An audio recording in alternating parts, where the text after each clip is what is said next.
Hello, my name is Nick, and welcome to Watch This Now. Queen and Slim is a dramatic thriller starring Daniel Kaluuya and Jodie Turner-Smith as a young man and woman out on a date one night. On their way home, they get into an altercation with a police officer and end up on the run. The film turns into a road trip adventure as the characters get to know one another, face the consequences of their actions, and seek solace.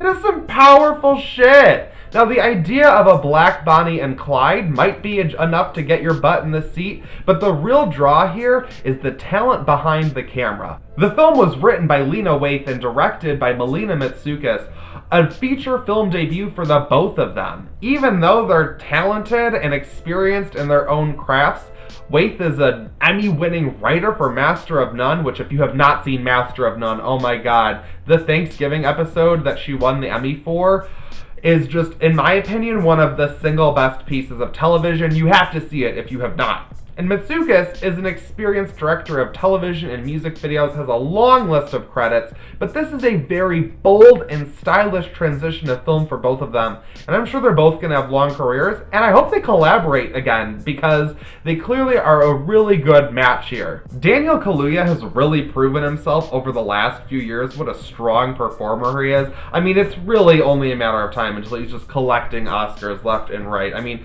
from Get Out to Widows to now this, it's like each year he is putting out a really strong performance in a good film, and I'm so excited to see what he does next. But just here, he is really good at embodying this character. I think that's what he does so well. I never feel like I'm just watching a famous actor do their thing. He really feels like he becomes the character.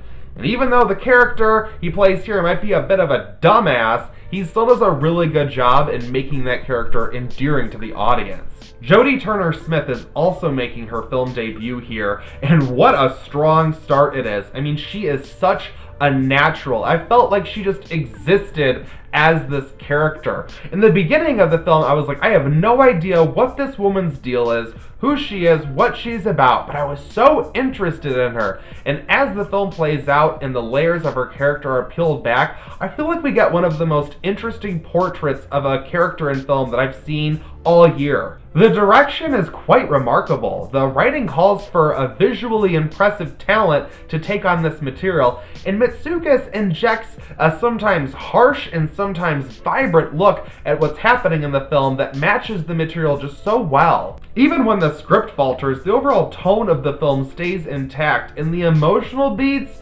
hit hard. I mean, there are some parts of this film that are gonna hit you like a gut punch. Now, there's a lot that I could commend from the writing of this film, but my biggest problems come from the script itself. Now, I'm not gonna spoil anything, but I will just say that if you're familiar with Bonnie and Clyde, you know exactly where this movie is going. And all of the points between A and Z was just like a minefield of pros and cons for me personally. Our introduction to Queen and Slim, whose real names we don't actually learn until the end of the film, we begin with this date at a small diner, and they really don't have chemistry. They don't know each other. They're really not even feeling each other. This sets up an interesting dynamic as we, the audience, learn about these people as they do themselves. However, it also sort of takes away from that endearing quality because we don't exactly get that bond between them until much later in the film, when we were supposed to care about them a lot more much earlier. While it does overall work for me, I don't think we have that strong core in the film that we truly need, because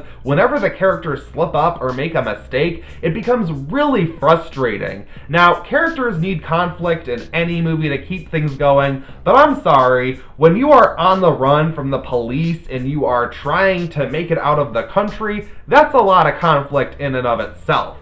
And the film literally stops and dead in its tracks multiple times over and over and over again to put a new thing in front of our character's way, which was so unnecessary and also, again, just very aggravating. You just keep stopping and going, what are you people doing? Why are you doing that? That makes no sense. Like, had they done things a little differently, the film could have ended differently, and I would have liked to see that version. I really would have. It's hard to become really attached to these characters in the beginning when they keep doing so many stupid things that you're just like, okay, why on earth? Who would do that? Like, they don't even check how much gas they have in the tank or look out the windshield in front of them when they are driving the car. Like, the common sense is thrown completely out the window, and it's just like, I don't think we needed to have all of these different roadblocks, pun intended. We should have just been moving, trying to get to the end of the road as soon as possible, and instead this movie is just one detour after another.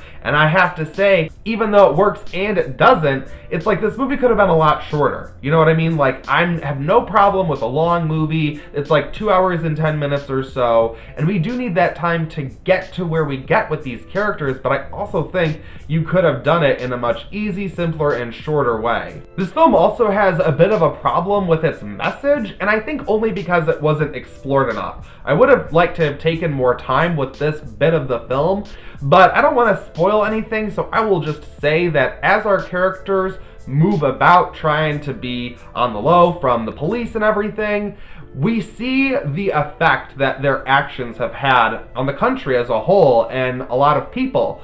And there is one scene that specifically moves away from our main plot to show us something that I really didn't like. I don't think a lot of people did. And it seemed to add a bit of nuance to the film to say, like, look at what happens. You have to look at all sides of things.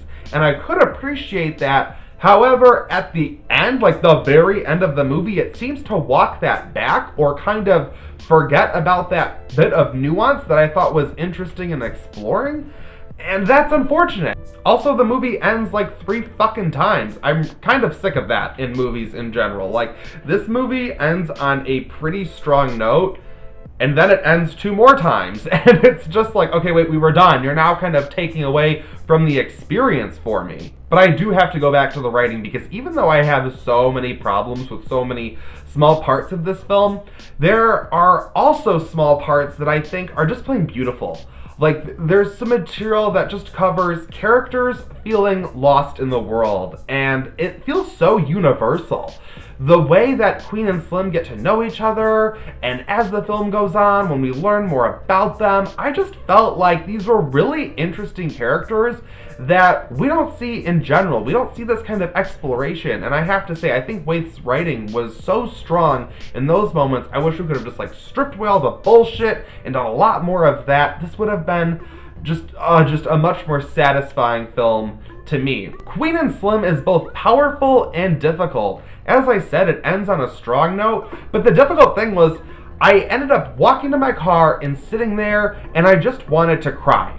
I just wanted to cry it all out and let it go, but the emotion wasn't fully there. It was like I was pushed right up to the line and then stopped. Like, there just wasn't enough to really overall make me feel that emotion, and that's pretty much how I sum up Queen and Slim. I'm gonna give Queen and Slim a 3.5 out of 5. I think it is a fantastic film. I think it's very well done. It has great acting, great direction, some really great glimmers of the writing, but overall there are so many problems in this film that I just don't think I could rewatch and ignore. Again, we seriously stopped the plot to do stupid shit. I just don't know how that ever is approved. I don't get it, people. I still recommend it. I definitely think you should watch it. Maybe some of those parts won't be as annoying to you, but for me, I'm just like, you people are stupid as hell. Like, oh my god, you gotta be a lot smarter than that when you're on the run, folks. Come on. What did you guys think of Queen and Slim? Let me know in the comments below.